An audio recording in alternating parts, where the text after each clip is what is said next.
Hell yeah. Hell yeah. Yeah, no, we can do the clap for the audio if you want to do the honors. Cheers. Alright. Just so that I can line it up after the fact.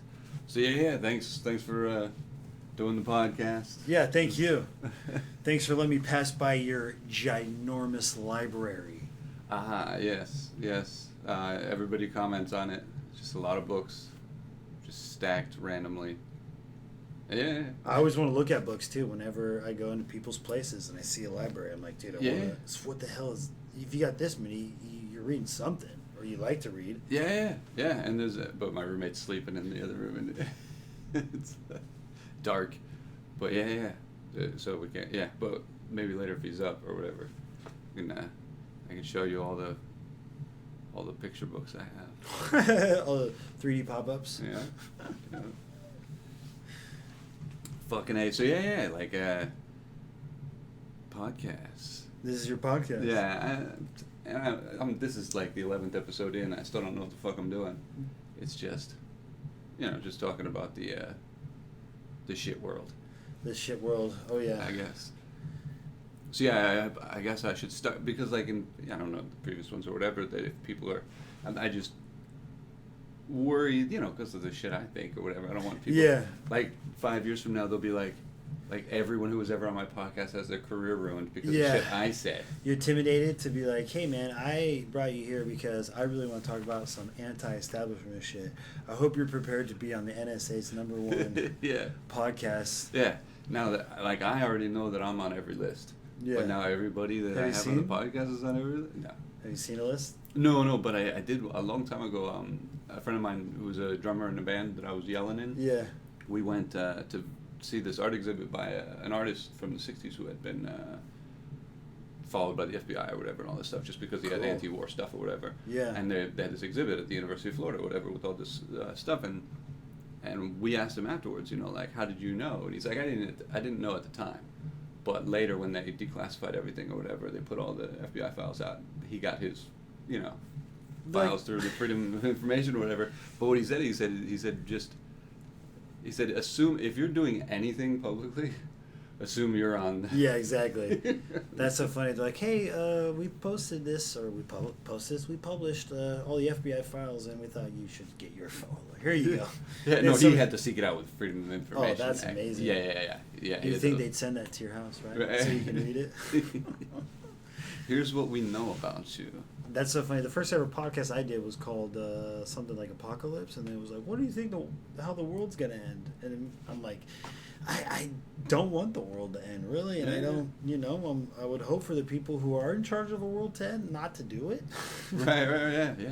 Yeah, I'm not one of those doomsday guys or whatever. Yeah. Everybody thinks that I am because of how negative I am with the fucking stand-up whatever. Well, it's funny, too, because, obviously when they see your appearance, too, as well. Well, yeah, definitely. I've gotten many of the, it looks post-apocalyptic, I guess, or something. You don't talk about, like, what's, like, not so much cheery to you or what you find cheery in the world, because it's very ironic from your point of view and then plus seeing you. So when you're like, hey, I do think of, cheery things to be happy about. Yeah, no, I also don't. It's not necessarily.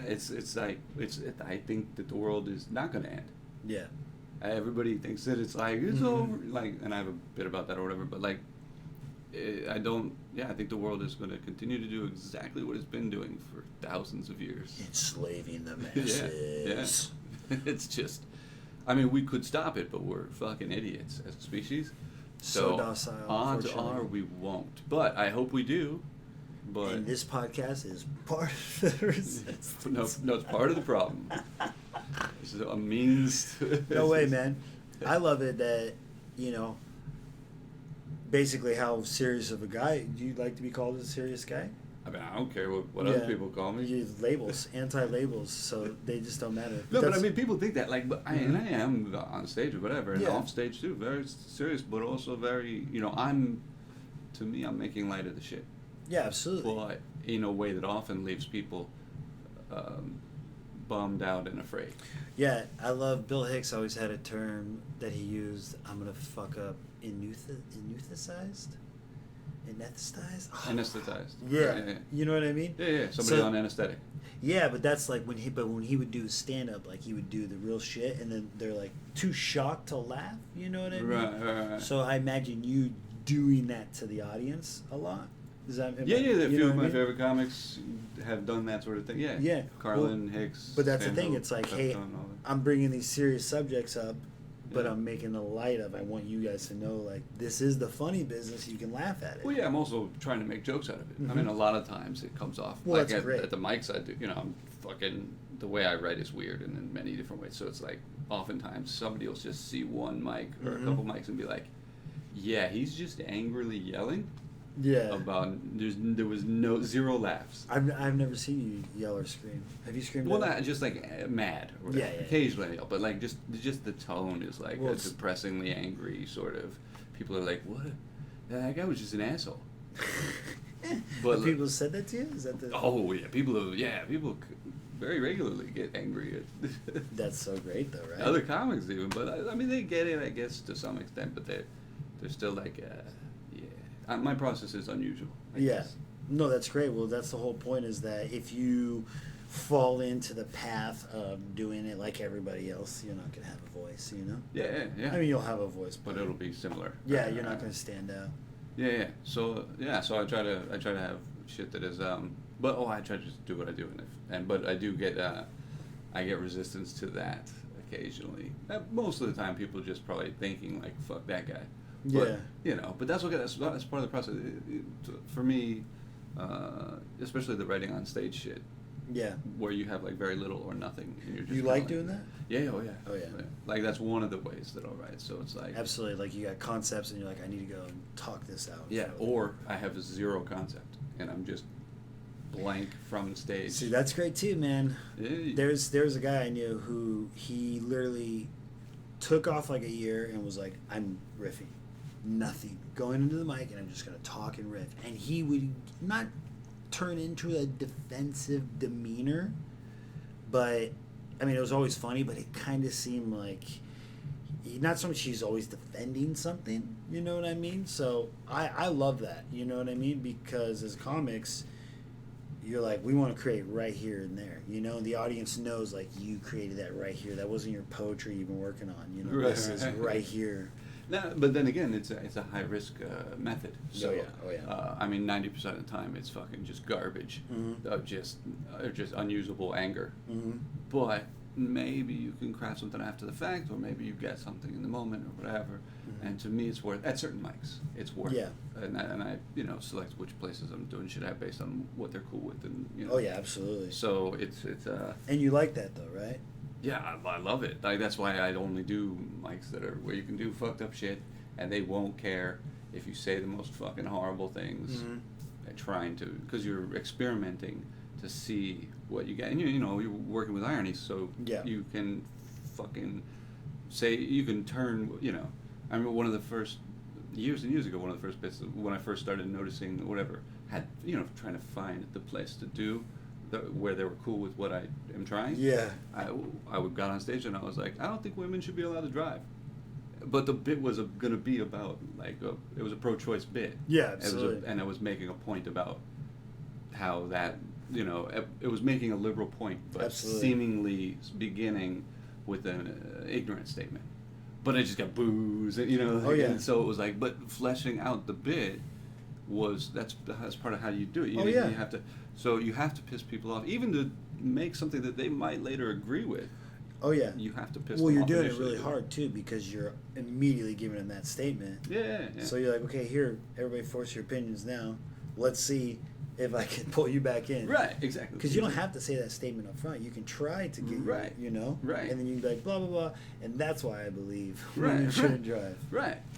Or you can smack them right away with that shit. But you have to be able to try all these things. Mhm.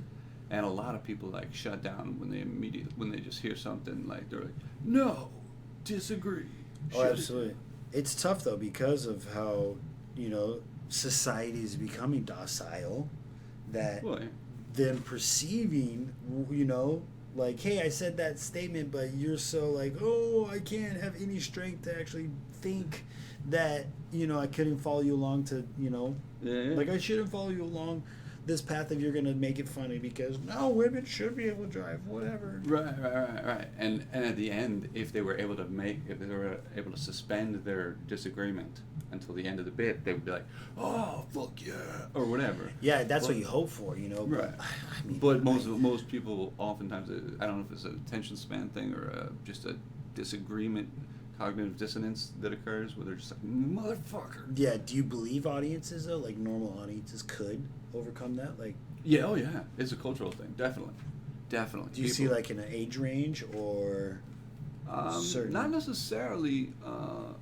Millennials get a lot of shit for that sort of thing. Yeah. But like I've seen it in every demo, and I've seen it. I remember one of the first actually instances where I saw like a comic that was not going to do that. Right. Mm-hmm. I remember seeing a comic at this very, fratty sort of place or whatever. Fratty. Like a very Clicky. Mainstreamy sort of bar. Like Okay. not at all. You don't want to name drop? It doesn't. It's just the person who was on stage was like just a muscly fucking jock asshole, former cop, former Marine, former Navy SEAL, whatever. Was talking like fuck immigrants, all this shit. Just fucking the most right wing ignorant sort of shit that you could expect from a dude, and he wasn't turning it or anything, around. Yeah, He was. My opinion. But This he- is comedy. But he was. boy. But to his fans, to people who like that sort of shit, it was very funny. Ugh. So yeah, but whatever. That's gonna. But I remember at the time, sitting there and being like, yeah, this is dog shit. I don't like. It's not even that the because I disagree, because some of my favorite comics I disagree with most of the shit they say. Yeah. But this guy was just not so refined, let's say, with the Absolutely. shit. So but I remember being like, whatever, there'll be another one afterwards. Yeah. I don't care. Mhm. But I remember other people that I knew to be liberals having the fucking monocle in the champagne glass moment where they just were like, I can't. Yeah. I can't. No, I will not stand this. And they got up and like made a stink and walked out of the bar. These were comics too. And I was like, but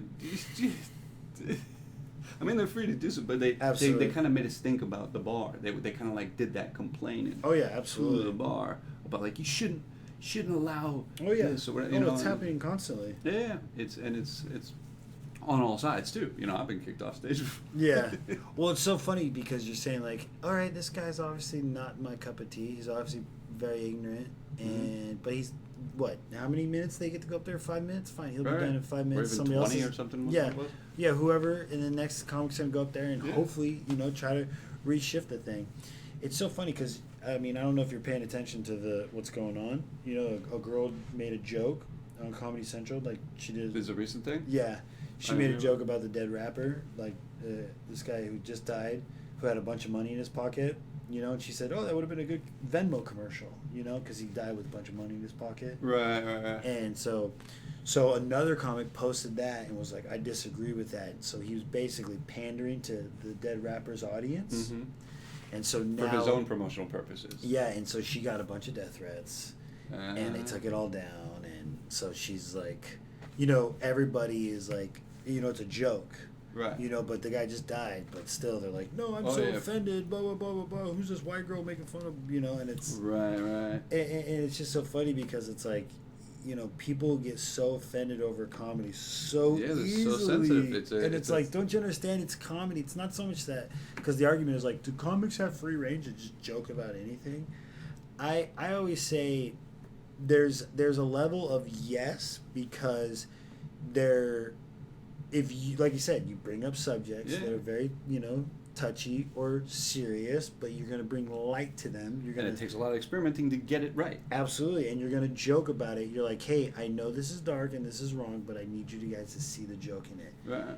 That's what comedy's always going to try. And if they succeed, you're like, hilarious. But if they don't, you just go, yeah, it just wasn't funny. They tried. Maybe they'll figure it out. Maybe they won't. Not going to get offended, but at the same time, it's like, yeah, you can just be like, I didn't think it was funny. Yeah. It's a. But to send death threats, and it's funny. Oh yeah, no, that's some fucking Ayatollah shit. Yeah, so Yeah, and I listened to a podcast on the way over here, and they're like, Viacom is part of Comedy Central, so they already got like a security thing on her, you know, so they try to protect her. But to me, I'm like, sending death threats to comedians, it's like comics go on stage and die all the time. It's like, it's no... Figuratively. Yeah, there's no... Well, yeah, well, they get it's just an interesting sort of scenario, plus the fact that the corporation usually will jettison the person who says the fucked up thing, as opposed to give them a security detail. Yeah, it's so funny because a lot of people thought when Comedy Central took it down, you know, that's what they were doing. Yeah, it was her and her manager took it down, so everybody went after Comedy Central immediately. Because they're like, how are you not going to defend a comedian, blah, blah, blah. But then again, social media. Yeah. Like, people overreacted because there's this, like, oh, we got to, you know, be so obsessed and like, oh, anything I hear about on Twitter is so true. You know, we got to blow up the drama. Right. Well, and there's the whole industry backing the whole infrastructure, underwriting that sort of mentality that even for things like Facebook and Twitter and Instagram, like if or especially Twitter, but if people aren't arguing about the shit, well, then they're not using the platform. Yeah. So solid point. All the journalism, all the social media, all the TV stuff, it's all feeding into, come on, like, stir up the shit. Yeah. I want to ask you a question. Now, how do you, in general, feel about gossip? Because that's basically what it is. I think it's something that dumb people do. I'm currently gossiping about. I know, that's what I'm saying. But it's a again, it's a sort of free, stupid, childish thing that people eventually maybe get over. Largely, most people don't, because we're all dumb apes, et cetera, et cetera. But like I believe it should be allowed, and then people, you know, should be smart enough to tell other people, hey, do you know what you're doing? Do you know how dumb you sound when you do it? Most of that conversation doesn't occur, though, because of the conflict that's potentially there in that moment. You know, we're dumb apes. We're also cowardly apes. So we tend towards like immediately avoiding confrontation and stuff like that. So it's something that happens. But you know, when people are gossiping, I would hope that people, you know, can talk about the fact that we're gossiping and then get better at not doing it or doing it in more complicated ways. Yeah, I agree. I remember worked at a bookstore and I had this patch that said resist gossip, and I loved it, and I put it on my bag, and I really tried never to talk behind people's backs. I was like, I don't want to do that. But now, living in or performing, you know, in art and trying to stay relevant in the times of technology where it's like posting on social media, posting content, you know, how do I get people to like me? How do I get people's likes? You know, so I, you know, like I will, you know, if I get a negative comment on, you know, if I find one on anything from me, I do like posting it online. Because for one, I like to show that, like, I don't care. I'll go find any words about me. Yeah. Oh, yeah. You know what I mean? Yeah. I like to find them to laugh at. You know, I of course it's like, ooh, yeah, take that stab, but then learn to get over it.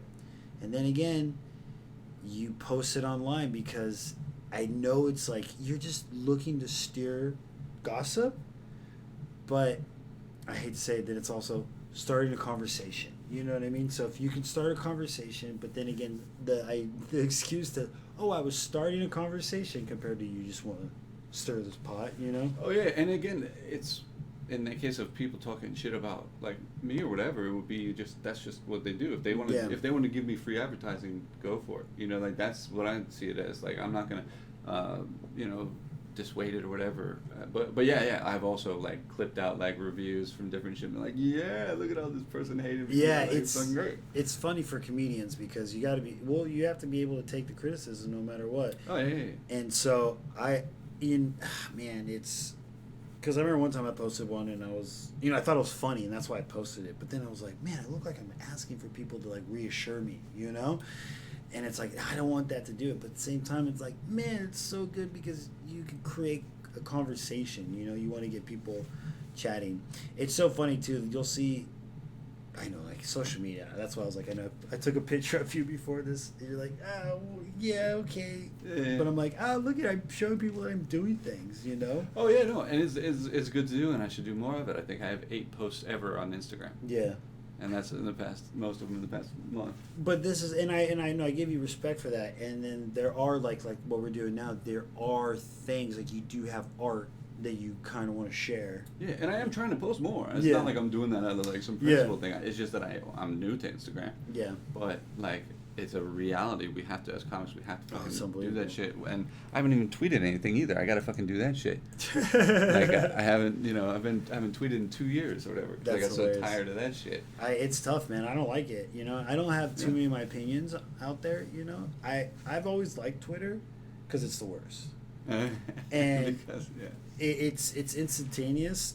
yeah. But it's like I said, you know where to leave out, the bullshit when people are telling you certain stuff. But you can write some jokes on there. That's what I've always liked about it. But at the same time, like, man, it's so bad. But being just relevant. Instagram's easier because you can just post a photo or like a flyer for a show. Yeah, it's less text. Yeah, and like recently, I'm More trying to record a lot of my sets. Like if I get like a nice room, I'm gonna record it, and literally any 30-second bit, just maybe like one boo-ha I want to put out there. Like I'll do that because Okay. I'm always like, what can I post? I don't want to. I'm not into talking to my selfie. Like I hate Yeah, all that kind of content. Yeah. I've never been Trying to into- figure out different ways of doing that shit. Yeah. It's like you want to. It's hard, man, because you want to create your own individual voice, but you see trends. Oh, yeah. And that's what everybody loves today is trends. Mhm. But trends are temporary.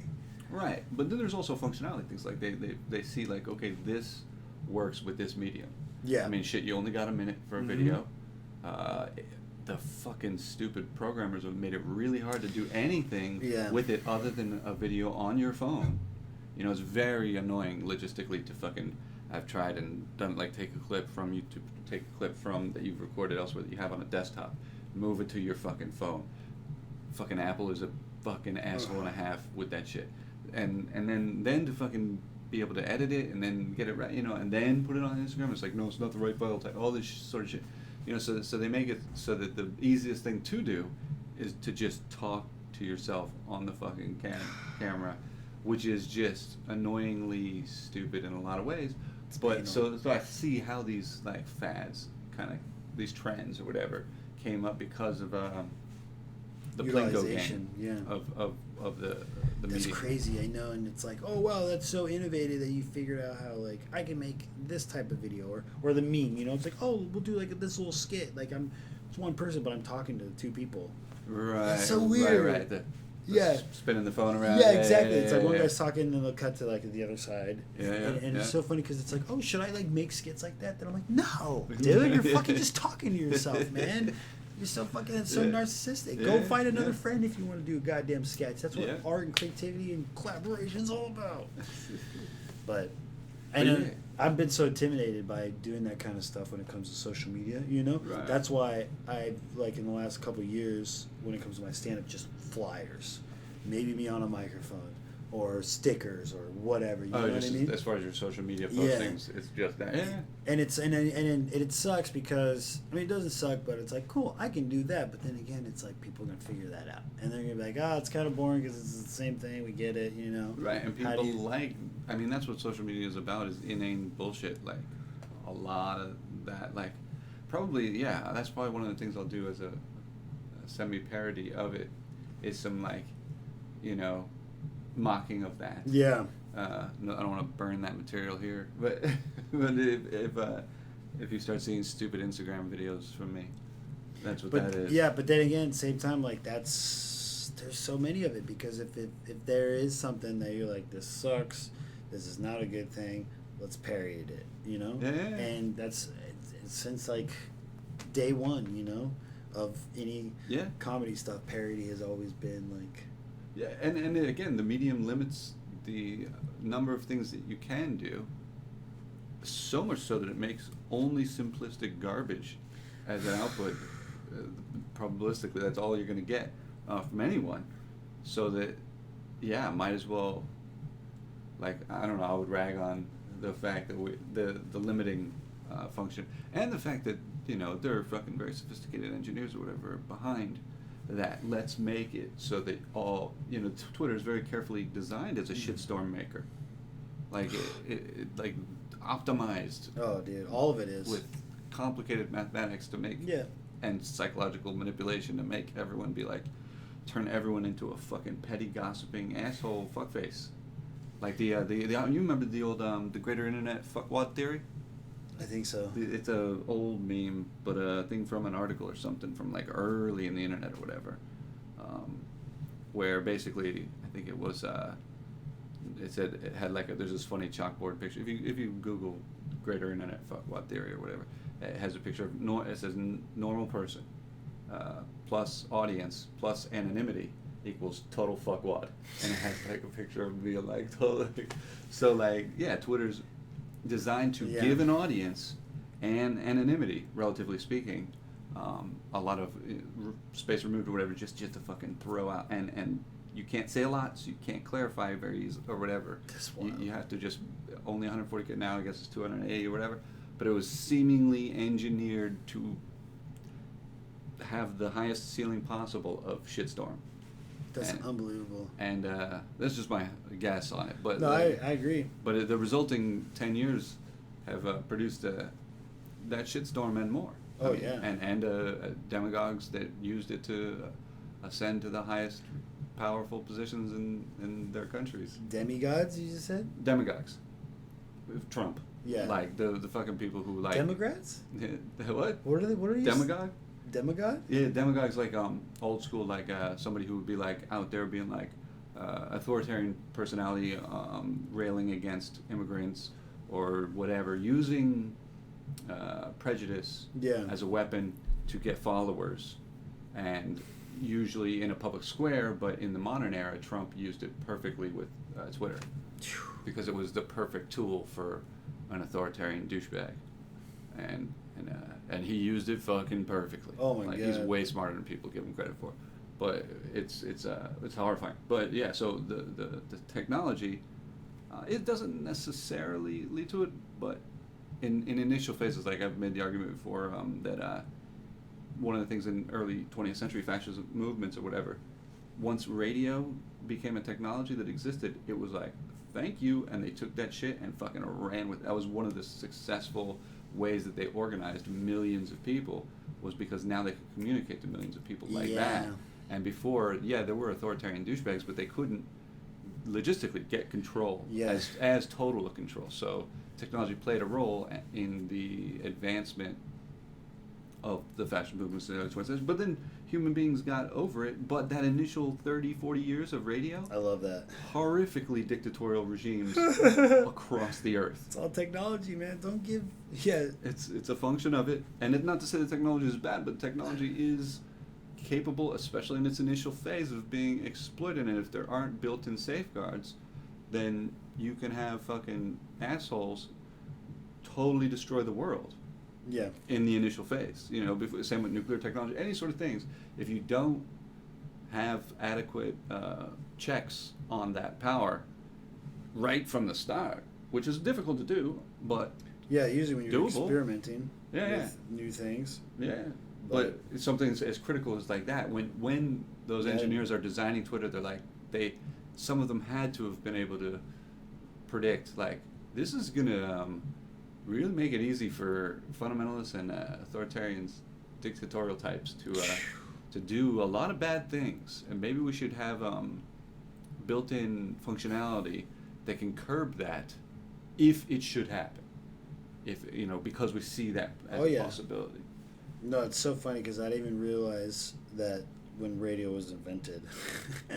It gave like because whatever the fucking Kaiser, I don't know, like motherfuckers from the late 1800s or whatever wanted to do what fucking Hitler and Stalin did, but didn't have the fucking technical means to do it. Suddenly fucking, I mean, there's the famous horrific story of fucking not just radio technology, but fucking IBM helping the Holocaust. Like that was, their punch card system was what Hitler used. Damn. Like, and they're still, I mean, some historians have given them shit about that, but they're like, they totally fucking, you're selling a racist dictator the means to catalog and organize millions of people. You pieces of shit. Jeez Louise. So yeah, like that kind of like technology of not just a communications technology, but organizational and logistics technology, vehicle technology, you know, planes, trains, fucking all that sort of shit. Made it very easy for the psychos of the psycho to accomplish their most psychotic dreams. And so that's one of the things that is, I don't know, I've never heard people say that about technology, you know. Yeah, you don't. But They it don't needs tell to you have, that. it needs to have a check. That understanding that Sure does. These are just, you know, my random thoughts about this shit. I don't know if other people.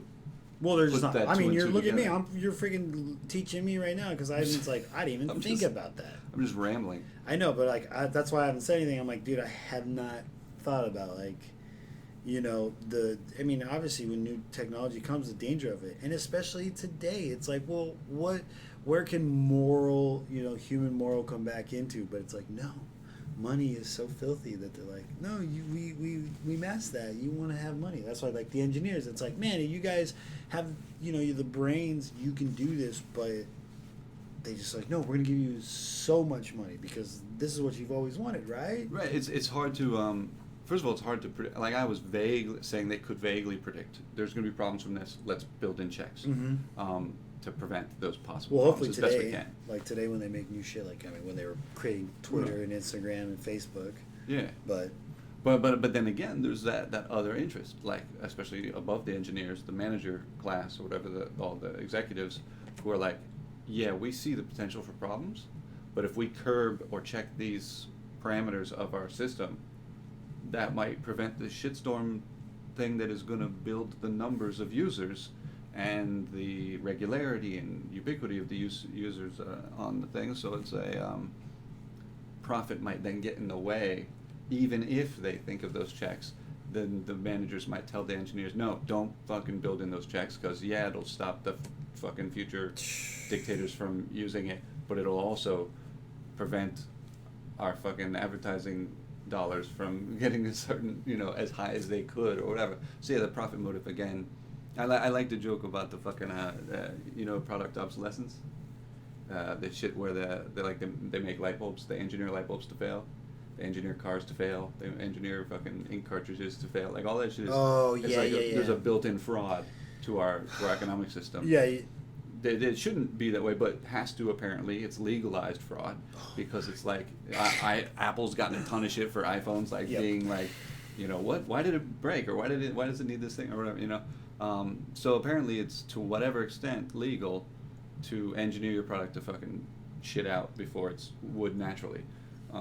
Like there's a light bulb that's still running from 110 years ago or whatever at a firehouse in Massachusetts or whatever, you know, like if they could. Yeah, exactly. That's so crazy. So you're saying like there's no maybe I mean, I don't think there is, like they have a law where no, this is like an everlasting product, like we made stuff so we don't have to make another one, Right, or we don't have to make another one for 100 years. yeah. Yeah. That's like they have stuff like that's illegal. No, they have stuff like, well, yeah, they could make these products to last a long time, but they don't. They purposefully make them to last, you know, with light bulbs a few months, or with cars, you know, a few years, or whatever, because they need to keep people constantly buying new ones, or else it's not economically viable for them the way they see it, you know, to profit as maximally as they could. And that's what I was making the point before, that oftentimes both power and, in this case, profit gets in the way of engineering. Like, so you would be like, there's a number of engineers probably at car companies, we figured out we can make these cars last for 800,000 miles, and then the boss is like, no, we're not gonna have that, because then we would go out of business. Yeah, I know, and I agree. And okay, so I mean, today though, if a company was like, you know, we weren't worried about the economic thing you were just saying, you know, with that, but people will say, but we need to have an economy, we have to have that keep going. Do you Right. think if more companies turn to not, you know, worry about the like constantly making products that don't last a lifetime? You mean if they made shit that lasted longer? Yeah, if they made shit that lasted longer. That's what should happen in a As it should supposedly happen. competitive economy. A competitor should be able to be like, well, I'll make my car last longer. Yeah.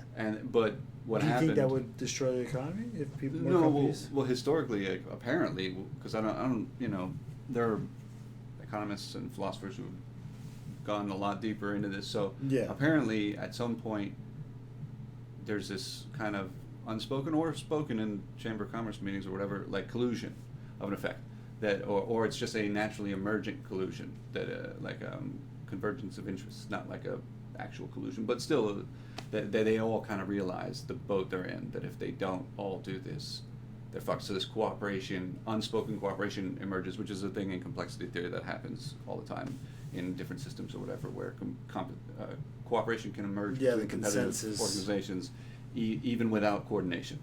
But so in that case, it's possible that they all figured, yeah, we're fucked if we don't do this. And maybe they were at certain times, but maybe there's ways around that. Like maybe there's, the scientists could have worked a lot harder on maybe solving that problem. Why is it that our engineering is subverting itself for profit? Like, why would you build fucking shit that breaks? Like that seems like. But yeah, there's this. It's so unbelievable. It's like we're it is. such. We have so much information in this world. We've evolved so far as creatures, but it's like, really, we can't.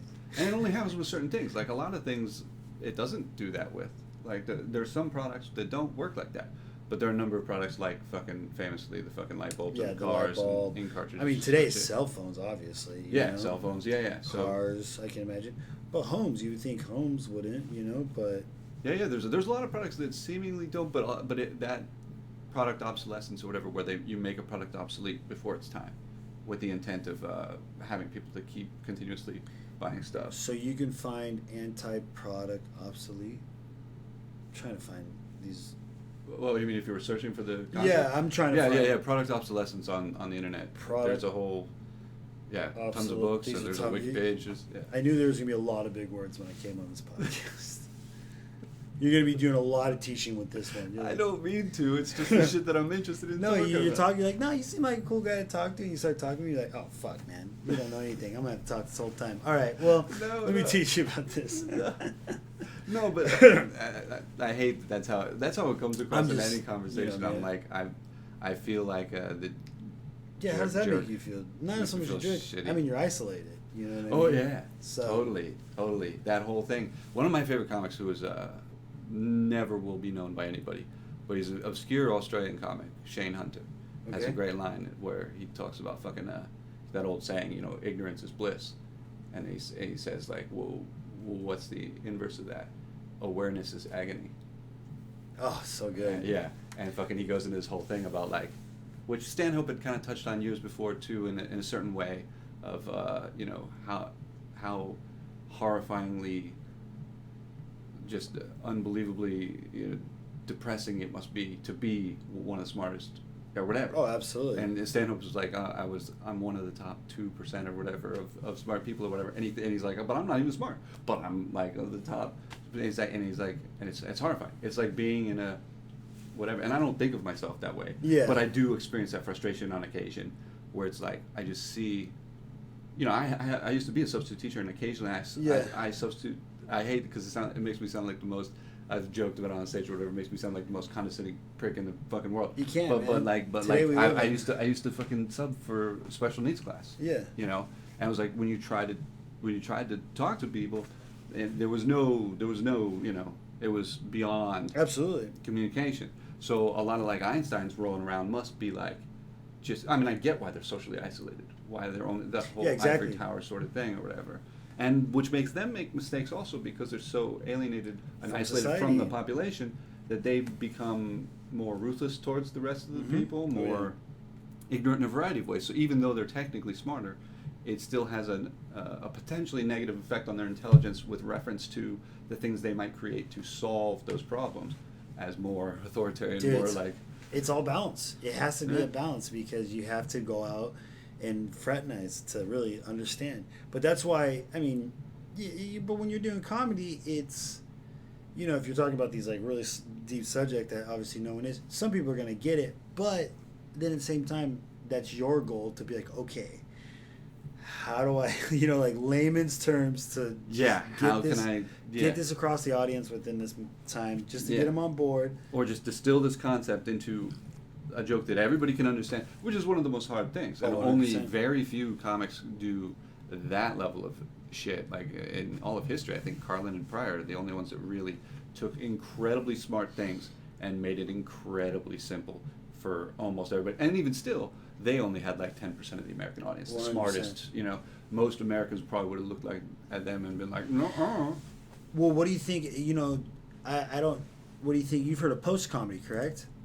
No. You ever heard about post comedy? I mean, there's all those sorts of movements in Yeah. artistic subsets or whatever. Hannah Gatsby, she's Okay. like the leader of that. Or the leader. Yeah. Hell yeah. Well, that's just like I said. Yeah, I say her that comedian's name, and then that Right, sends and off. that was one that got a lot of Americans saw, but that was her special was a very conventional model as far as like British and other European country kind of stand up, where it's like a one man show kind of thing. And Yeah, it's well, more about the story about my dad or whatever, you know. That's what they're saying. What post comedy is like we're gonna be serious, but Right. you can laugh. You know, so Right. so the traditional comedy and the real comedy is like. Well, that doesn't make any sense. That's just monologue. That's talking. You know, that's a one man show. Right. Because stand up comedy or comedy is, we're always bringing up the serious subjects. We're always bringing up these enormous topics, but presenting it to everybody to be like, get it? That's why it's fun. You know, it's like, you Right. see, understand? Well, this is what I'm And I taking get you why to see the people film. argue about all that shit. Like, I don't care. Like, because to me, again, the defining boundaries, whatever. Who gives a fuck? Is it stand up? Is it not stand up? Most of the shit that I think is stand up, people don't consider stand up. One of my favorite comics, Mort Saul. The vast majority of people couldn't, like, even I have to listen to shit multiple times to get what the fuck is he talking about? You know, like, but most deep people are political just references like, at the time with him. So. It's just all just a fucking garbled blur to anybody that listens to it. But it's, you know, it's perfectly reasonable, rational comedy. It's very fucking funny if you get it, but the vast majority of 99% don't. Yeah. So it's like, yeah, but then there's people like Carlin and Pryor who were able to bring that to the masses, so to speak, to a bigger mass, but still very limited. So yeah, the stuff like Hannah Gadsby's stuff and a lot of British comics that people over here have not heard of or whatever, where they do that. It's like a play, and they rail against a certain topic or whatever, their personal experience or whatever, you know, and then at the end it's like whatever, you know, it's like exactly. There's a fucking drama I mean, to it. the Edinburgh Fringe Festival going on right now, like Edinburgh. so many comedians, they send their hour, but they make it as like a one man show because that's what people want over there. And so that's like, I mean, I totally get all that, and I understand that, and it is though very rewarding to be a stand up comic like yourself, where the subjects and the topics that you are bringing, you know, like it is good because there's so many, you know, a lot of comics when they get into it, they don't realize like, what do you have to say, you know what I'm saying? So it's like, you know, with you, it's like, that's, you know, you got plenty to say. That's never the topic. I've been yelling in bands for 20 years already, like about that stuff. Exactly, and that's what's so great, because when you do go up in a lineup on a night of any nights of comedy, you're gonna stand out. You know what I mean?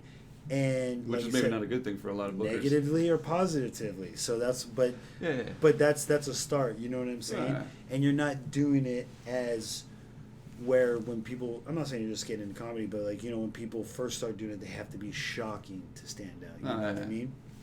And it's great because if you can pull it off, it's extremely successful.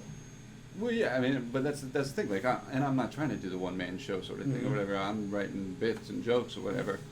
But oftentimes, a lot of people are like, "Huh," you know, or whatever, or like, "Fuck you."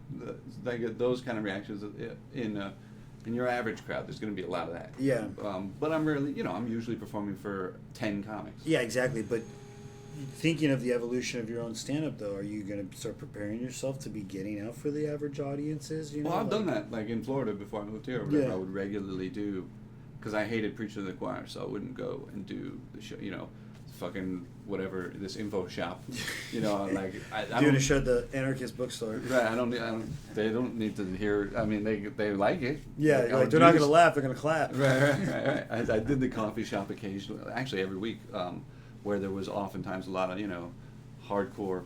Have you found a room like philosophy that people. out here?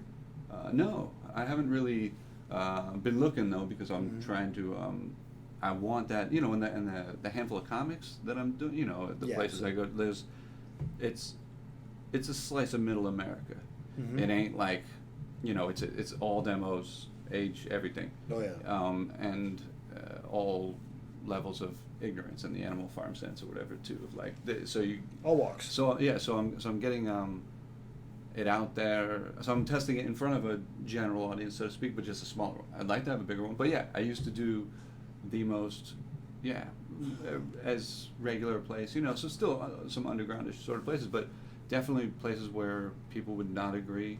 Yeah. And have to find ways of crafting the shit so that it works. You have to. In you have to. Whatever. Yeah, you got to find those audiences to learn. Like, okay, what words are, and that's that's the beauty of stand up is that you have your points of views, and it's like, all right, well, I obviously got this room. I got this crowd. I got this, this group type of people. Right. Hell yeah. This thing. Yeah, but you were saying. And so that's where it's that's where it's like, and what's funny about comedy is that comics, however big that group is, it's successful enough, profitable enough, they won't do anything else. They'll stay there. Yeah, exactly. Yeah, I've heard people complaining about that sort of thing or whatever. Yeah. As a comedian, having a home court is a good and a bad thing. It's a yin yang. Right. Because having a home court is amazing for a comedian because you're like, be myself, no pressure, relax, top of my head, familiar with what's going on. Right. But at the same time, then it's like, why would I go anywhere else to sweat about a new audience, to sweat nobody being there, not getting my stuff? You're just preaching to the choir or whatever. And your material also becomes less good as far as like overall you don't have to carve it as much, sculpt it as much. Exactly. Because it's too easy to just fucking get anything. Yeah. So, So that's why another reason I always like to go, if I can, I'm not convincing anybody of shit, but if I can get them to fucking laugh at some shit that they disagree with, and again, I didn't convince them of. Now I'm thinking differently about it. Yeah. Nobody ever fucking like that is so rare. But to me, it's just whatever. The horror show of the world is funny to see people. Absolutely. Like they can at least acknowledge that how fucked it is. Well, it's obviously. It makes you laugh, right? When they laugh at that kind of stuff. Yeah, and if they get even if they disagree with the point, they get the point or whatever. So and that's I'm perfectly fine with that shit. So I've always loved performing in front of people who like aggressively disagree, and it all won't always go well, but like it's better than I enjoy an audience of people that like my stuff already, not people who just agree. Like you said, like the clapping audience where everything you say gets an applause break, even when it's a funny part of a bit. It's just like, to me though, that's why I feel like post comedy is it's just clapter. That's what they call it. Yeah. That's and I get it. That's again, people trying to use comedy as a social mechanism of enlightenment or whatever. Which when I first got into it, that's what I was like. This is what I'm gonna do. I'm gonna enlighten. Yeah. I definitely have that impulse, but I also have the impulse of I know the potential ceiling of that. Oh yeah. Like I consider of all time the person who has had most effect on society with their comedy writing is Mark Twain, probably in all of history. It's pretty good. And his effect was this much. Significant, but hardly shit. Well, so if the top of the top, Carlin Pryor, Mark Twain, whatever the fuck, all these people at the top of the top, if their effect was significant but minimal, no, I got no hope of fucking convincing anybody of that shit. But I just have to do it to fucking, it's that whatever selfish exercise in flailing in a fucking hopeless world, whatever. But there's so much experimenting with it that there's merit. You know what I mean? Like you don't need the profitable. I mean, you're gonna eventually, but I like it because like I said, when I started, I was like, I want to enlighten, but then I got to a point where I was like, how the hell am I gonna get in this out of this room? You know what I mean? Right. Just by like being funny and stuff like that, and it's one of the most amazing art forms because, like we were saying, you could find your audience, which is kind of the goal to get profitable, or you can constantly, see if you can reach bigger audiences by having radical ideas that they can relate and laugh at. But Man, it's scary because a lot of people they get more docile, so they're like, I'm too scared to laugh, or like I always talk about how comedy clubs are gonna have to do like disclaimers, like have a sign as a disclaimer, like you're about to walk through the threshold of sense of humor. Shit will be said here that you'll disagree with. I'm sure some comedy clubs have that. Like, they should. I think it's actually a good idea because you could. If comedy clubs have disclaimers like warning, you're about to. You will be offended. Yeah, like you could be offended. Your complaints mean nothing here. Yeah, like this is your choice that you're walking through doors of comedy. Right. That if you want to go out in the world and complain about like that's not right, that it's like no, that's your choice. You're not right for walking through there. Yeah, exactly. You can walk out. Yeah, you were warned. And shouldn't even need to be able to be warned. Warned or whatever. You can just walk out, whatever the fuck. Like, again, most people are docile and overly sensitive and ignorant of the world in a million ways, and so they're going to react that way. They're going to send death threats to fucking comics for making a joke or whatever, and they're not going to send death threats to the fucking people who are killing people in their society. Which is a whole nother thing, but the point is like it's an easy target. That's one of the things again is the superficiality of it, the fact that they think they're doing something by suppressing a joke. Like there are all these little ayatollahs, like all these ayatollahs, like let's fucking get this fucking guy. He said a bad thing about our favorite thing, like when people make jokes about people that I love, it's fucking fine. It's good. Yeah, I know the person. It's gonna be funnier because I know that about them. Right. It's just but the whole mentality. If it's a good joke that is fucking penetrating 100%. The fucking core of whatever. Any of my favorite comics, any of my favorite whatever. Good. We're all human beings. We're all flawed as fuck. It's a fucking shit show. Make fun of it. Yeah, I have a question. Kind of to not defer, but change gears. Yeah. What's your fascination with the Comedy Store? Well, it's historic freedom. The fucking the fact that, and I think I talked about this in the fact that out of all the comic clubs in the world, I mean, historically, there's been mainstream. Like half of the acts have been mainstream as fuck, and half of the acts have been fucked up awesome. Mainstream in obscurity. Right. But once Never still heard had of. mainstream audience, but that the system, the establishment suppressed because in various ways, they're not getting a TV show, they're not going to be in a movie, they're not going to be able to be booked around it. That we're going to try to, but yeah, some of my favorite comics, all my favorite comics ever, fucking were there at one point, doing shit, and they all. Again, it was able to play the two sides of that coin: the mainstream, which draws it in, and the fucking obscure, awesome, actually doing good work, fucking shit. Similar to a lot of people gave, and I hate the band Nickelback, fucking garbage. But one of the things and I haven't, it's been so many years, but I kind of remember they were on a record label. I think it was Roadrunner, and that label. Just had all obscure hardcore bands and metal bands, some punk bands. Stanhope even released an album on it or whatever. There was a bunch of shit that really wasn't making the label any money. But fucking Nickelback did. Wow, Nickelback so funny. Made that label all the money they needed to fund good shit. I can't wait to tell people that I went on Chris Heist's podcast and he defended Nickelback. No, the band is horrible. Yeah. But as a funding mechanism for good art, it actually fulfilled. Now I don't know if they meant to do that, or that they just got lucky with one of their bands, but the fact that it's a great screenplay. But it's also a potential strategy that I don't know if comedy clubs and record labels employ that strategy, but they hope for. That's why it's in comedy clubs outside of the hubs like New York, LA. Where it's if somebody's that big, you know what I mean? Like, we would do anything for you to come to our club so you can, Right, but to get people that big, to allow them to be, all the thing that the store did that a lot of other places don't do now, certainly, and probably didn't do that much then, is foster the development of those comedians that were fucked up, that had very fucked up material. Very shit that was, historic in a lot of ways. Oh, you yeah.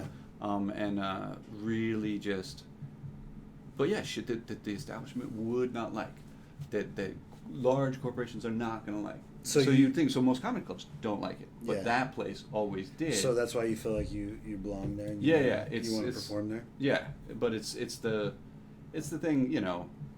It's still unlikely because it's so huge of a fucking thing. Well, because there's a year. I mean, there's a wait list. It's just years.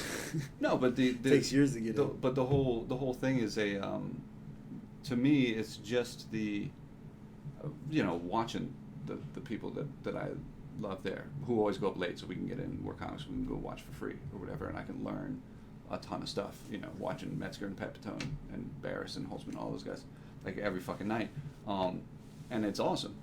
So it's about that spirit of expression and good stand-up and fucked up stand-up, obscene as fuck, off the charts. I agree, though. Revolutionary, just constantly saying horrible shit that would get you kicked out of most clubs. That place is cool with it. For the most part, I'm sure they have, everybody probably has limits, but absolutely. But that place has the least limits that I know of, and historically speaking, you know, you had comics like Kinison and Dice and Hicks and Carlin and Pryor, obviously, Carrey. Paul Mooney. They did fucked up shit, yeah. And they fucking were able to get fucked up shit to another scale of American audience because of that place. And a few other people, you know, because the establishment, even, you know, the corporations are not going to fund that shit ever. No, absolutely not. So it and they didn't then. The only reason Lenny Bruce ever got on TV was because Steve Allen put him on TV. Same with Mort Saul. Steve Allen was like a huge fan of fucking subversive comedy. So he was like, he had a show and he's like, I'm putting this guy on. And the executive's like, no, you're not. And he's like, then I walk.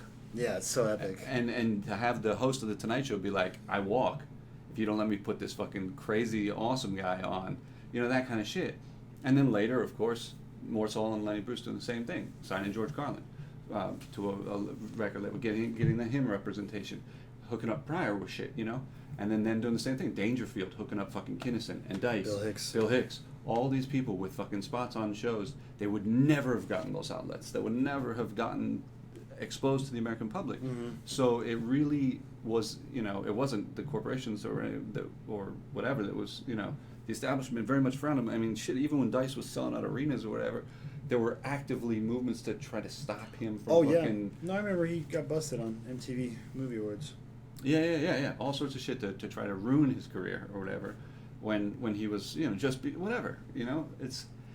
again, because people don't appreciate, you can't love Bill Hicks and Andrew Dice Clay. Yeah, or at the same time, it's like you can't yeah. see that Andrew Dice Clay is doing an act.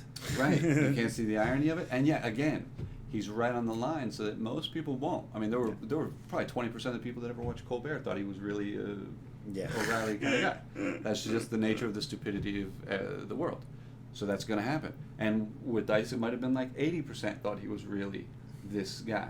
So, but that's whatever. That's the fucking thing. If you can't get it, if you don't get it, whatever. You know, and I remember even there's old interviews of Carlin talking about Dice in the 80s, being like, yeah, he's pandering to bigotry and all this stuff, and you know, and he was making good points, but at the same time, he's like, but, you know, I support his right to do whatever he wants to do. He's doing his thing. Yeah. No, I love the Comedy Store as well, and I know I always see you hanging out there, and because I have my own act, and I feel it's a little part of obscurity, and it's a little part of absurdity, not too much, but it's like I want to be part of the real stand-up comedy world. I want to be, you know, I want to be in it. I want to be known as like a good stand-up comedian. And going to the Comedy Store, I'm like, man, that place, that's it. That's the only place that if you want to. No, it's not the only place, but if you're in Los Angeles, all the roads lead there. But I don't want to say it's like, you know, we have like a niche. But if there's just a particular, like mine is just a particular act, I've been called alt before, but particular point of view, that place is like, it's got to develop. You know what I mean? It's like you can go there, if they let us in, we can, you know, like that place, to me, I'm like, that place is going to make it or break it for me. If I could, you know, basically like, you know, launch. Oh, yeah, but see, that's the thing with the whole career or whatever. I don't think like I have a shot at all. I will not likely, ever be I mean, in if you don't want any to. clubs. I do what I do. I put out, I've got 6 stand-up albums out. I'm about to release another 2 EPs, and I just put stuff out. And if people like it, if there's a handful of people out there that like what I do or whatever, that's cool. If clubs eventually thought that there was enough of a handful, because a lot of it is business, Oh, if yeah, they absolutely. eventually thought that there was enough of a handful that they were like, all right, but I'm not trying to get into places. They will not have me.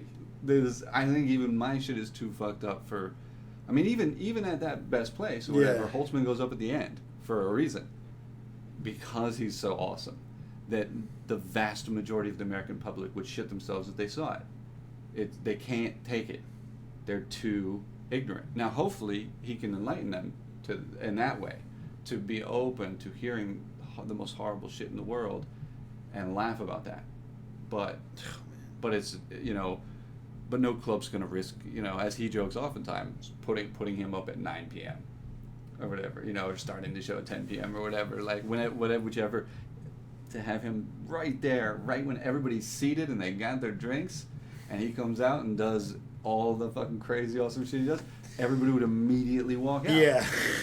And that's bad for the... Now, they shouldn't, and hopefully culturally people can be conditioned, like just via experience and artists speaking out about this shit, how, or whatever, writers, everybody, musicians, that they shouldn't be so fucking sensitive to shit. They should understand with a greater degree of sophistication what's going on. I agree. And not be so quick to fucking trigger a disagreement switch or whatever. But they likely won't, because it's that again, the beginning of Animal Farm is one of the most horrifying and funny things when they're talking about the different rungs of animals, and they're like, these are the horses, these are the pigs, these are the rats, these are the cat, all these different things, and they're different layers of awareness. And like, the horse is never going to be able to know not because they're hiding it from him, but the pigs just couldn't even explain it to him. The horse is just not there. And so there's always gonna be that to some extent, but I think culturally people can become at least open to hearing the fucked up shit. Like, I would like to see. We have so much, Yeah. information out there that's like, educate yourself. Don't be afraid. Yeah, but I just being able to take it. Like, I would like to see a mainstream American audience of liberals and conservatives sitting in a 1,000-seat theater at 8 p.m. watching Don Barris and Brian Holtzman and Doug Stanhope and Andrew Dice Clay, and fucking, every, fucked up whatever, and taking it. Being able to, at least, even if you're like, at least not be like, oh. Exactly. Right? Just listen and laugh if it's funny. Or just, but not be like, damn it, this must be shut down now, and all that sort, And then go to social media and complain about it. Right. And Then go to again, the fucking venue and complain about it. Don Barris and Brian Holtzman, could use that little social media pop. Yeah. Well, yeah, for promo. But in general, I think culturally there's a potential for a movement of, because there's always those complainers. I made this argument like years ago or whatever, because it happened to me many times where they were like, get them on stage, like that kind of shit. And they would do that. And there's always, even if there's 100 people in this club or 30 people in a club, there's one or two who are going to go, march over to the bar and be like, shut this down. This is terrible. Blah, blah, blah, blah. And bitch to the manager and say, I am not going to come here anymore. If you have shit like this here, I will tell other people not to come here anymore. It will hurt your business if you have shit like this on stage. That's a cultural phenomenon that happens all over the country, right? All over the world. What I'm suggesting that people do is, out of those 30 people, and it could easily be done because you only need 1 or 2 people, but if you had 5 or 10 people at every show, especially when they notice, hey, something potentially contentious was just said, and I haven't seen anybody go complain, but I can see how somebody might. Yeah. So they go, the people who think that, they walk up to the bar and they go, listen here, and you listen fucking closely. I'll be the one. No. I will never come to this bar again if you ever censor shit like this. Yeah. Say the opposite. If people complain, like, to offset the people who complain, say that if you ever fucking try to shut down shit like this, I will tell everyone That's not a to great come bit, here. by the way. Okay. If you're like a guy that goes to like places Yeah, and yeah. you see stuff that's so great, you go, "Hey man, if you ever turn this off or whatever, I'm never fucking coming here Yeah. again. This is the best art I've ever seen." Right. To like offset the complainer. That's hilarious business though. loss. That's a great bit. Well, I mean, it's just an argument, but yeah, I know, but I should do it as a bit. Yeah, because if you think about it, because how many people go Right. and try to, Right. complain Try- about it. When they're, like you said, maybe one or two people in what, 100 people? Yeah, you know what I mean? yeah. There's 100 people laughing at a comedy They show. want to speak for everyone else. Yeah, exactly. And 2 people want to go. So that's why it's, oh man, that's fucking hilarious. Yeah, I guess I got to make a That's hilarious. joke. Just the idea itself is. Yeah. But I Because no one's doing that. In addition, you know what I mean? in addition to me thinking it was funny, it's more potentially productive. Yep. And constructive for the culture to have that, because that's one of the big reasons that businesses do shut down things, even if you disagree with what's being said on stage, even if you vehemently disagree with it, you're like, I am very much against what this person is saying, but I want that to be allowed to be said, because that means that the opposite can be said there too. Yep. And I'm going to tell the owner, you see that shit up there? You better allow it. Like that kind of fucking. That's hilarious. Okay, You know yeah, what I'm saying? yeah. You heard about the rumor of that guy going around who was disabled and it was the hearing, like if the place didn't have the hearing aids. I didn't hear. So there was like a guy literally went to all these comedy shows, and if there was no assisted hearing devices for the show, he would sue for disabled. So he was just trying to discrimination. get cash grab. Yeah, and so he shut down a lot of shows, which is so, you know what I mean? It's like, But was it ideologically he was against comedy and freedom of speech, or was it because he was just a con artist trying to get money? that's with the thing. lawsuits? Nobody knows, but to me, it's so funny because how many people got worked up, but man, he shut down so many crappy shows because. But I'm saying that's people he's speaking for everybody else. Right, You know what I right. mean? He's People trying love, to. we love to do that. Yeah, he that's what it's like, dude. This has never been an issue. You, we haven't seen you, but just out of the blue now, you want to come and ruin comedy shows, But to me, I'm like, that was funny that he did that. But at the same time, it's like he wants to try to speak for everybody else, and that's Right. why everybody would hate him, because it's like, what is this guy? A con man? Is he just trying to get money? Is he going to different cities? Yeah, he probably Or is is. he against comedy? Any Yeah. but those sorts of things, the one or two people trying to shut down a whole whole show because because they're against what's being said or whatever, It's fucking awesome. We got to stop them from doing that. Yeah, We gotta stop them from fucking being able to, from wanting to do that. Wanting to speak for everyone, wanting to be like Mhm. everyone else. You are my children, and you will not hear this. I will forbid you from seeing this show. The person on stage is a bad person. Whatever, that it's kind of- it's so funny because it's like, do you know your audience? Yeah. Because this is a comedian performing for an audience, Right. and most of them are enjoying it. Right, and even if that person is acting like that authoritarian Mussolini prick. They're like, Yeah. I will, you fucking insects will Mhm. do what I say, kind of thing, That's what, but same thing that's what I loved about getting into comedy and been in comedy for the last decade is that I've learned not to care, Yeah, I'm oh, like, yeah. dude, yeah, okay, whoa, so many people are gonna be upset about that, but I'm not, because I'm not desensitized by it, but my brain is well educated to be like, okay, he's not speaking for me, and Right. then again, I'm not gonna go on a platform and rip this guy apart, you know what I'm saying? Right, no, and it's again, I regularly experience it on stage where audience members, which is almost always comics, Mhm. some get mad, some just get very mad. It's rarer these days, but some, Mhm. depending how contentious I get, and I don't Yeah. think I'm being contentious when I'm doing it. I'm just I'm trying to dig into these concepts. Yeah, absolutely. Yeah. What's so great about your stuff is that these are concepts that people should be constantly be like, yo, this is okay to be brought up, or if one hey, have you guys thought about this lately, Right, and then also the more you bring the crowd into it, the more risk there is too. Which is why I love Don Barris's shit, fucking constant crowd work.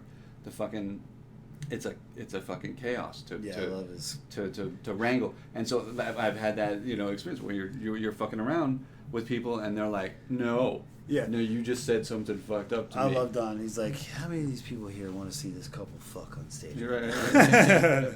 Yeah, the more vulgar the better, the more obscene the better, the more fucked up. Have you seen him do his warm up act? No, I've heard it's clean as a whistle. I want to go. Yeah, I mean, I don't. Again, but you can watch him in split, Yeah, I love the obscene shit, like not the. I mean, I understand what Again, he's playing like we were talking about with the Comedy Store and the culture more generally and business or whatever. Mm-hmm. If you can do both sides of that coin, the mainstream, absolutely, and the anti-mainstream, you can. It's sustainable. Let's say. Yeah. Oh, it's very successful. Viable. Economically. Well, to me, it's successful because it's you have a chance to obviously make profit, but at the same time, like intellectually, you're like, dude, you can go both sides. But it's like not just make profit, but like it's like to use that fucking I forget what the fuck that movie was called with Michael Douglas or whatever, freaking out on everybody. The Game? No, Falling Down. Falling Down. Yeah. Where you're playing both sides of the Roadrunner funding 100 bands that would never be able to get their shit out there, and obscure comics, thanks to Nickelback's sales. Like I don't know if that's what they intended to do. I just kind of saw that many years ago. And was like, hey, that's kind of interesting. Maybe that's kind of how that happened. Dude, I hate to tell you again, man. There's another bit right there. Because that's hilarious as well, too. It is funny that, all these bands probably hate Nickelback, but then they're like, but thanks. Yeah, exactly. You're like, dude, I hate Nickelback, but I gotta buy at least one CD of theirs when it comes out. Or just we would never have this house, woman. Right. Or all these different obscure metal bands and punk bands. Yeah, never fucking would. And again, I don't know if that's the fact. I never did the numbers. It just seemed I know that Nickelback sold a shit ton of records. Plenty of irony, though. Yeah, exactly. That all the and just nonlinearity. Mm-hmm. Amidst that irony, just the fact that we can recognize that in the world sometimes, that there's that dichotomy or whatever works, and like we're saying with the store too, it works. It works that you had, people like fucking Yakov Smirnoff or whatever, and that sort of stuff, and whatever the very mainstreamy stuff, and then you had the fucking Kinnison shit or whatever. And then you also had people, again, Carlin and Pryor are considered the best ever because they were able to do both somehow. The most fucked up, penetrating, psychologically, just amazing fucking shit. And yet, the dumbest people would be like, yeah, also. Like Steve Martin also did that pretty well, but in a different way. But Carlin and Pryor really fucking got to the fucking... No, absolutely. Well, Steve, but he was, I'm along more of those lines of just like when it's my ass, like, oh, this my time, just goofy. It's like silly. Right. And I used to want to be like, I got enlightened, but it obviously evolved from that. But at the same time, there's to a point where I always do want to try to bring up some other serious subjects if you possibly can, because it's it's not a comic's duty, but that's why I like. You got to make sure you have a voice and a message in your comedy. Everybody's, but at the same time, like, that's what's so beautiful about comedy is that you don't have to. To me, it's also senses of humor. Like, to me, that sort of shit is the funnier shit. Yeah. To most people, it ain't. Yeah, exactly. But to me, the violence and horror of the world is very funny. Not in the context that people would perceive that in, but in the sense of how we permit it, why we tolerate it, why it even happens to begin with. Why all the occurrence and all the details of what the fuck is going on, like that whole thing. So to me is, you believe in peace? What? Yeah. As a possibility, or like I'm totally world peace. Yeah, world peace and a possibility. Oh yeah, totally. It's we should have been there hundreds of years ago. Yeah. If reason hadn't been corrupted in a variety of ways over history. If reason hasn't been corrupted in a variety. If it hadn't been, yeah. Reason.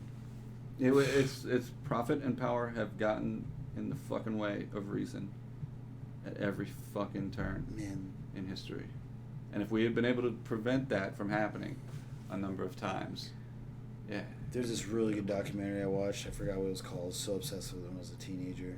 It was basically the guy who created the need to want by like making women smoke cigarettes.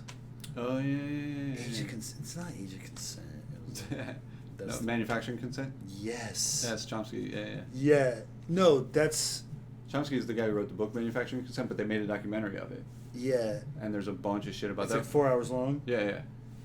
Man, I forgot. And there's the scene in the mall with the fucking they talk about sports stuff. There's a bunch of but it's like early '80s, so it's like very, and they talk in depth. But there's a lot of Wish I knew what it was called. there's a couple of main philosophers of we can look it up later, but it was definitely like there's that's out there, and I forget how He did another, like the same documentary made another one. It was like really long. They're like 4 hours long. He's British.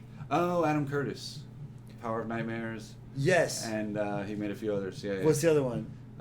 I forget, but yeah, I am familiar with the. Yeah, lore. that's what I'm talking about. Adam Curtis has made a few documentaries. You should totally watch them. There. Yeah, there's the one where he talks about the need to want, like how whoever, like the consumerism. Yeah, peddling desire. Or Yeah, whatever. they created the consumerism. Yeah. I was just like, whoa. Yeah. I was so into that back in the day. Yeah, again, that shit's so dense. I have to watch it multiple times. Be like, what? But yeah, that shit is Adam super Curtis. smart. Yeah, super badass and yeah, enlightening as fuck.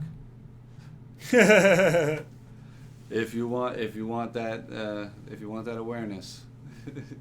Oh, it was great. I loved it. Yeah. You have to learn that kind of stuff at an early age. Yeah, I don't buy, like we were talking earlier, the ignorance is bliss thing. I don't buy that quote. I think ignorance is fucking. I mean, there's no even bliss. There's no perception there. Yeah. There's no cognition if you. Yeah, Hunter. What was the Hunter S. Thompson? No, your comedian. Oh Shane. yeah, Shane Hunter. Yeah. What is the opposite of that? Awareness is agony. Yeah, awareness is agony. That's amazing because it's an amazing quote. That's some historic quote. Yeah. He'll never be quoted for it probably, but it's fucking. Well, so it's good. so beautiful because it reminds me of when people were saying carpe diem, Mhm. other people were saying memento mori. It's like, remember you must die. It's like, Okay. seize the day, but then it's like, okay, well, remember you're gonna die. Right. But that's That's also why you seize the day, but that's also why you should be careful when you seize the day because you could immediately kill yourself as far as. That's what I'm saying. It's like a Yeah. recycle. Yeah. It's a good thing. But with awareness is agony. It's so beautiful because if you don't want to be scared, if you do want to go out and try to like take on, or battle in the world, you're like, oh, what, like, oh, I love to be scared, or I'm a tough guy. Well, it's like awareness is agony. Do you want to know the truth? Do you want to know what's really going on? But that's what I was saying before. I love the quote, but ignorance is bliss and awareness is agony. I think are false. I think that the more awareness you get from knowing nothing, Yeah. the more awareness you get, the more bliss and agony you get. So if you can take the ballooning, expanding perception of this whole world, it comes with a lot of bliss and a lot of agony. Absolutely. So it's both. The smaller you have it, the ignorance is nothingness. There's no agony, there's no bliss because you're not perceiving anything. But if you're super, super knowledgeable about the world, you see a lot of fucking horrifying shit, and you get to experience a lot of good shit because you know how to get the good shit, and you can experience a lot of whatever higher levels of pleasure because you have the cognition to do so. Yeah, that's why. Oh man, but it's so funny that a comedian came up with that quote because that's what stand-up comics like. We got to slice societies, Yeah. It's like you got to put yourself in both shoes. You got to see it from both perspectives. Constantly, always like standing back and being like, where can I make a joke? What's really going on? What's the actual truth of it? What's my truth? Yeah. But, and then like you said, stand-up it's just a sense of humor, like. And it's a philosophy in a way. Yeah. Oh yeah. Very much. Philossomedians. That's what I always call it. So it's like I can see how that comic and a number of other comics came up with great historic lines that have so much meaning in them because they were kind of doing like what philosophers did a long time ago. Schopenhauer is known as fucking being very whatever. Nietzsche, a lot of comics. Yeah, Aristotle. They said. Yeah. They all wrote about jokes too. Or Socrates. They were like, like he was funny. He was like a funny guy, but he never wrote anything down because he was like, I'm gonna write this down. Why would I? I'm living this. This is what's going on. I'm not the smartest guy. You had to be There's so much shit I still don't know about. Yeah. That was his great contribution too. So is to always, admit ignorance is the quickest way to learn more. And but yeah, all philosophy there's a long history of being some of the funniest fuckers. If you could get it, Chomsky's one of the funniest fuckers out there. If people don't get his dry sense of humor or whatever, and it's just, I mean, some do. You know, the fucking audiences at MIT or whatever would, but generally speaking, he'll say something and like it'll be one of the funniest things ever. And you just hear the audience nothing, and it's like he just keeps going like, and it's like that was some incredible shit, but whatever, you know, like that's gonna happen. But yeah, it's fucking yeah, I mean, fucking with Stanhope and Bill Hicks and Carlin, prior there was very much a philosophy. They even talked openly about it being part philosophy. Oh, Bill Hicks, man. He was, like, I always grew up with just Jim Carrey, but it was Bill Hicks that really got me into stand-up. And, man, he has a bit about where he says he took philosophy. He's like, ooh, good job, Bill. I'm hoping to open up my own belief one day. Hell yeah, yeah. He had a lot of good little bits about philosophy and about like comedian and poet. So anything that doesn't get a laugh is a poem. Right. Yeah. Yeah. One of my favorite lines. Yeah. Because I was like, before I got into stand up, I was an athlete my whole life, and then I started writing poetry, and I was like so into it. I can like see. I was like, oh man, I can write how beautiful this is, you know.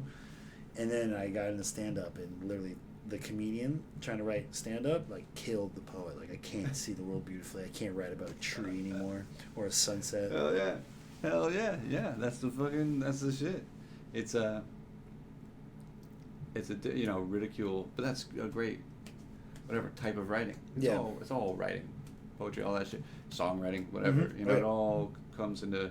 But comedy is fucking aimed at the fucking ridiculing even yourself in the process of it. So yeah, that's why I got into it. I was like, I want to make fun of myself. That's all I really want to do. Because it's like, oh, I want to make fun of this type of people or everybody. But if I'm making fun of myself. But then again, I get so weird about my own shit because I'm going up there and I go, I.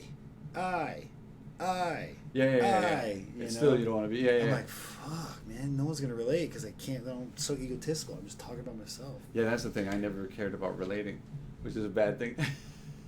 But no, it does too. Saying. No, but I inadvertently.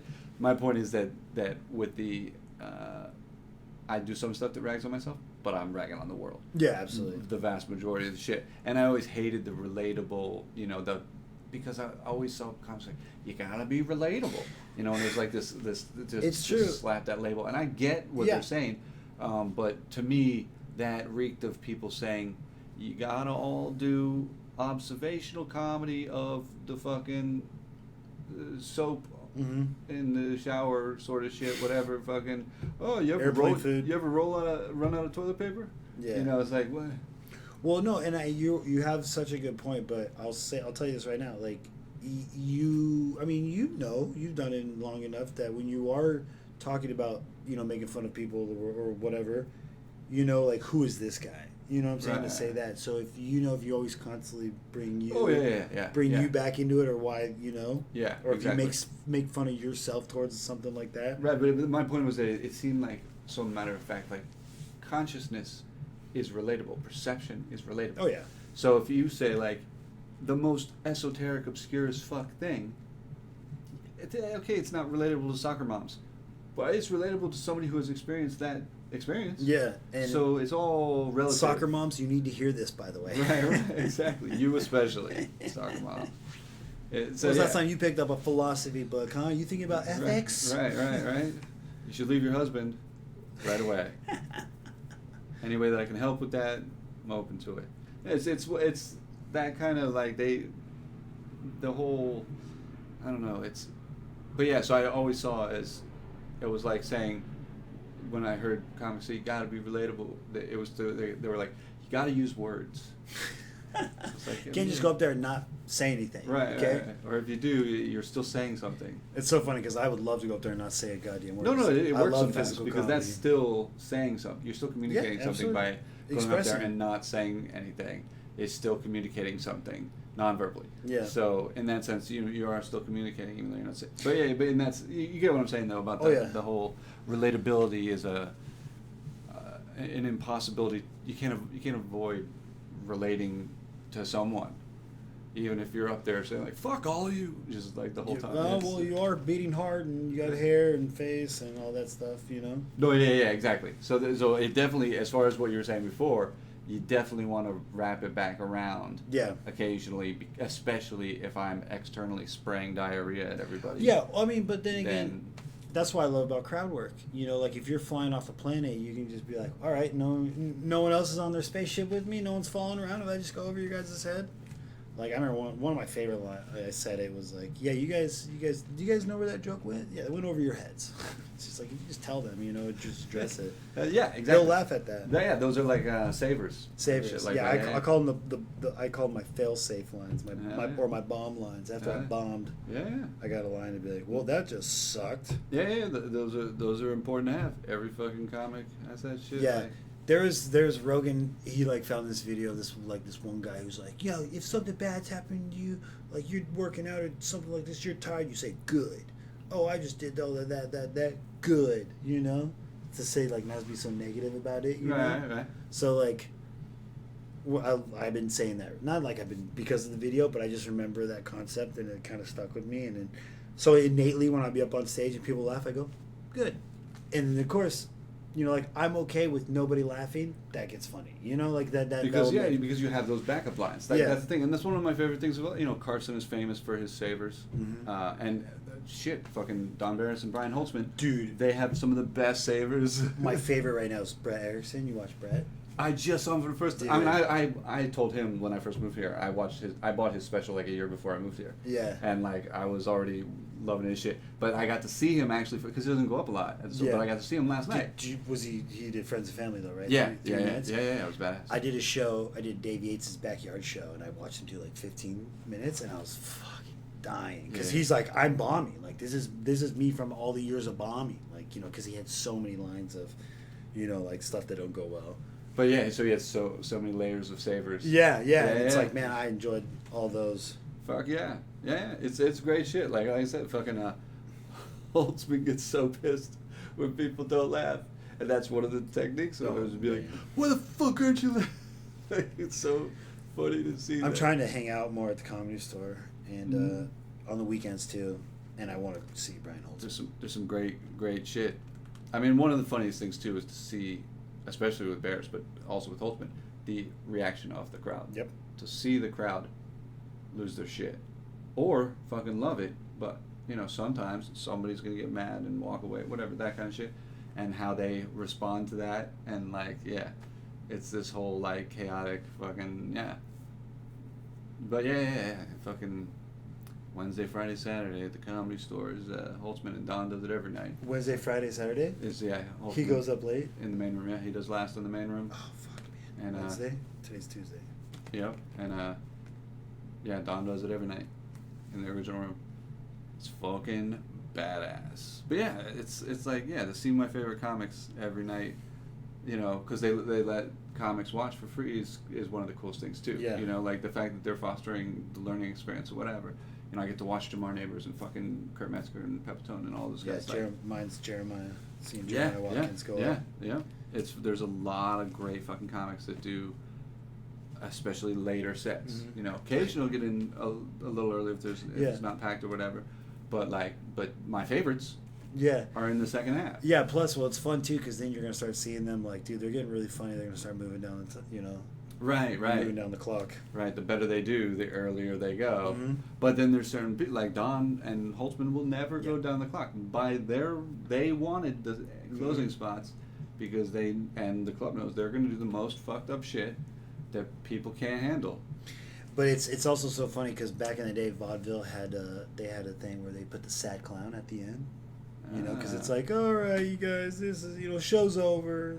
We're all done. I didn't know that. That's an old this and technique then. Yeah, and it's like, I'm not this and that and that. To get people to leave. Yeah, it's like the end of the show, the last thing. So, yeah, there was when I did my show, we had this guy named Richie the C. He's like an older dude, Valley comic. He has a catchphrase, and he's more gnarly. And I was like, Richie goes at the end because it's like he's the closer. He's gonna close the show, and he's, like the sad comic. He's like the old guy. He's very inappropriate material and stuff like that. So, but hell yeah, Because it was always an old vaudeville trick, and I was like, that's perfect. That's how you, fucking you know. awesome. Yeah, the sad clown closing the show. Show's over. Everybody go. That's Nothing fucking- to see here. I mean, I'm not famous. I didn't get up earlier, you know. Yeah, Holtzman says that sort of shit. Like, yeah, that's fucking awesome. That is fucking awesome. Yeah, it makes sense too. But I would like the culture to transition so they could take that kind of shit the whole way. Then the end of the show would be off.